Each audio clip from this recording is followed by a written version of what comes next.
사도행전 4장입니다. 4장에는 사도들의 능력 있는 설교와 기적을 통해 성도들의 수가 급속히 늘어나게 되자 유대 종교 지도자들의 핍박을 본격적으로 시작되었습니다.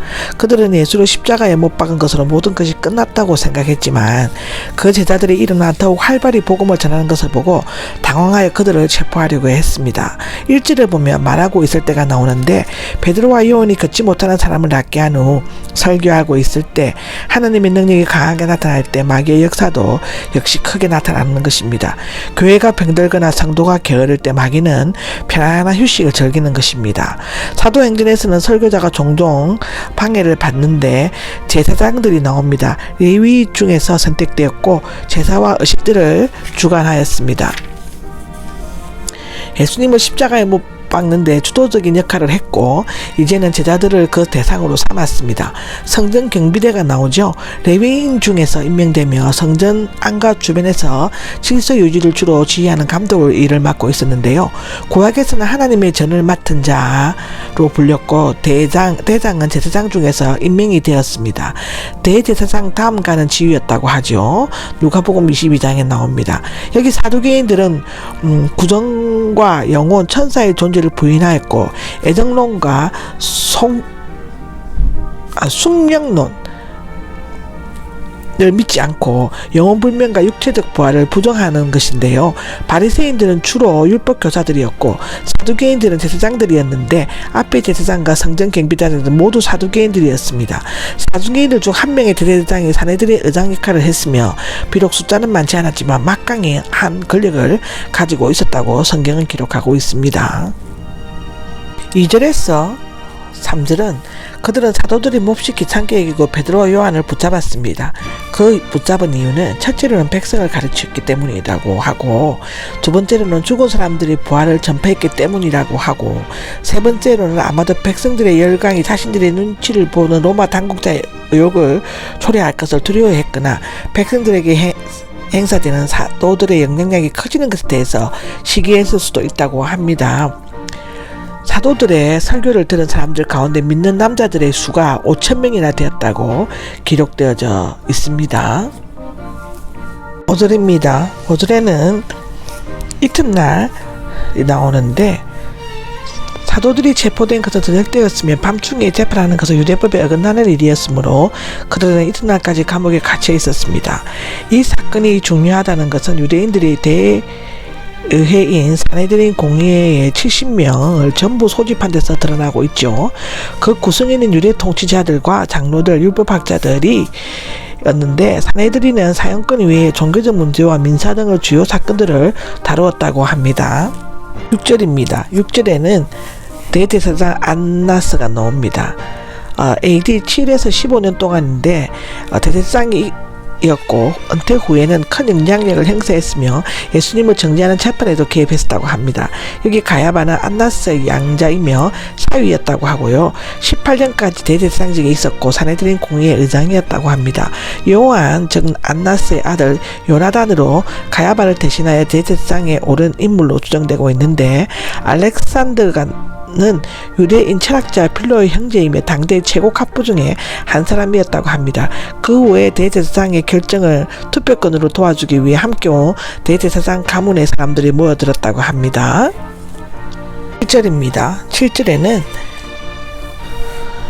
무슨 권한과 누구의 이름으로 무슨 권한으로는 어떤 종류의 능력이냐고 묻는 것으로서 어떤 마술적인 주문을 통해 악령의 힘을 이용하여 이적을 행하였다는 식으로 유도하려는 저희가 담겨 있습니다. 누구의 이름으로는 올무를 놓으려는 속셈을 숨겨져 있는데 만약 예수님의 이름이라고 하면 로마에 반역하는 자칭 하나님이라고 해서 십자가에 못 박는 자를 따르는 것이 되고 사하나님의 이름이라고 하면 하나님의 이름을 망령되어 일컫는 신성 모독죄를 짓는 것입니다. 당시 마술을 행하는 행위에 대해 로마 사형은 사형에 처했는데 또한 공식적으로 가르치는 것은 사내들인의 고유 허락사항인데 사도들의 행동은 법을 어긴 것이므로라는 의미로 담겨져 있는 것입니다. 그래서 12절까지는 빌라도 법정에서 한 여종의 질문에 대해 3번씩이나 예수님을 모른다고 부인했던 나약했던 베드로는 성령으로 충만하여 사내들의 질문에 담대하게 답변하였습니다. 실로 오순절은 겁쟁이들이 용기 있는 사람으로 도덕적 병약자를 영웅적인 증인으로 만들었습니다. 이제 두 사도는 오순절 이후에 처음으로 세상 법정에 섰고 통치자들 앞에서 끄리낌 없이 설명하는 것으로서 기독교 박해 역사의 첫 페이지를 쓰는 것입니다. 베드로의 답변은 4가지였습니다. 첫째, 치유의 기적을 걷지 못하는 자에게 유익을 주고 어느 누구에게도 해가 되지 않는 착한 일이었다고, 두 번째는 이 사람은 예수 그리스도 이름으로 건강해졌으며 그의 현재 모습이 그것을 대한 확실한 증거이다이고, 세 번째는 예수님은 너희 건축자들 즉 유대인 관리들의 버린 돌 즉 그리스도로서 모퉁이의 머릿돌이 되셨다 뜻의 능력으로 부활하셨다의 뜻입니다. 네 번째로는 예수님 외에는 다른 어떤 누구도 구원을 받을 수가 없다는데, 왜냐하면 하나님께서는 하늘 아래서 우리가 구원받을 수 있는 다른 이름을 우리에게 주신 적이 없기 때문입니다. 이 말씀을 근거하여 구원을 얻을 수 있는 방법은 여러 가지가 있다라고 주장하는 소위 종교다원주의 결코 받아들일 수가 없는 것입니다. 사도행전 4장 13에서 14절은 놀라움을 금치 못하였다는데 더 이상 반박하지 말을 할 수 없었다입니다. 사내들인 공의의 반응이었습니다. 그 이유는 첫째는 사도들이 용기 있게 말했기 때문이고, 사도들은 용기 있게 자신이 믿고 확신하는 바에 대해서 매우 논리 정연하고 분명하게 정언했기 때문에 유대 법정은 더 이상 반박하는 말을 할 수가 없었다라는 것입니다. 더욱이 그들은 정규적인 라피아께서 교육을 받지 않았고 사람들에게 인정받는 종교 집단의 공식 지위도 없는 평범한 사람이라는 것을 알고 놀라움을 금치 못하였습니다. 특히 그들이 이전에 예수님과 있었다는 것을 알고는 그의 능력과 권위가 그들을 통해 나타나고 있다고 생각했을 것입니다. 두 번째로는 병이 나은 사람이 그들과 함께 서 있는 것을 보았기 때문인데요. 사내들인 공회에 참석한 사람들은 누구든지 40년 이상을 걷지 못하고 성전문에 앉아 구걸하던 그 사람을 알고 있었을 것입니다.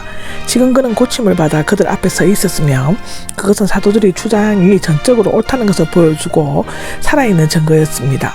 예수님의 능력을 단 한 번 보여주는 것은 신학적, 철학적 논쟁을 100번 하는 것보다 더 효과가 있는 것이었습니다. 종교 지도자들은 더 이상 이 확실한 증거를 부인하거나 피할 수가 없었던 것입니다. 세 번째는 그 일어난 일을 보고 하나님께 영광을 돌리는 백성들을 두려워했기 때문인데요.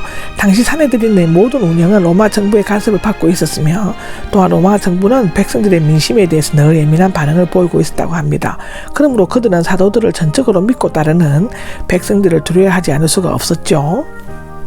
15절에서 18절까지는 공회의 최종 결론은 예수님의 이름으로 절대로 말하지도 말고 가르치지도 말라고 명하는 것이었는데, 그들이 사도들을 위협하고 경고한 것은 사도들의 능력 있는 설교와 이적적인 행동으로 말미암아 백성들에게 예수님의 죽으심과 부활이 계속 알려지는 경우 그를 십자가에 못 박게 한 자신들의 책임에 대해서 걷잡을 수 없는 비난과 분노가 쏟아지게 될 것을 두려워하였기 때문인데요. 경우의 회원들은 하나님을 경외하고 진리를 수호하는 일보다는 자신들의 교권과 안전 유지를 위해 백성을 더 무서워하는 위선적이고 타락한 종을 위해 종들의 지도자였습니다. 따라서 그들은 판결은 근거가 없고 비합리적이고 불공정한 것이었죠. 19절에서 20절까지는 아마도 공의의 회원들은 화려한 옷차림과 위험 있는 태도로 둥근 탁자에 앉아 초라한 모습으로 나타난 두 제자를 앞에 놓고 살기등등하게 질문하고 위협했을 것입니다. 그러나 두 제자는 오히려 그들에게 재판관들의 양심과 판단에 호소하는 도덕적인 질문을 하였죠. 즉 우리의 재판관인 당사자들, 당신들은 우리가 섬기는 하나님을 섬긴다고 고백하고 있다입니다. 하나님께서 우리에게 정언하신 것을 명령하였고 지금 당신들 눈앞에 있는 증거가 보여주듯이 그는 우리의 정언을 허락하셨다입니다.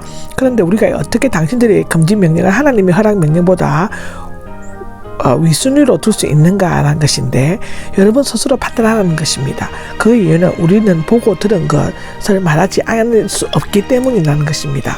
사도들은 더 높은 권위에 복종할 것을 담대히 선언한 것입니다.